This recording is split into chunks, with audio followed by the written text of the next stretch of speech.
Then, timplahan na natin, guys. Teka lang.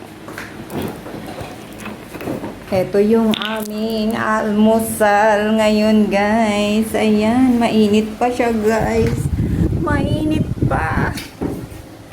Tapos, timplahan na natin ito, guys.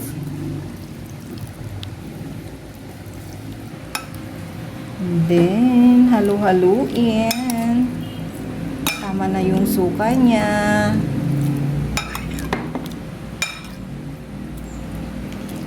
Okay na yan, guys.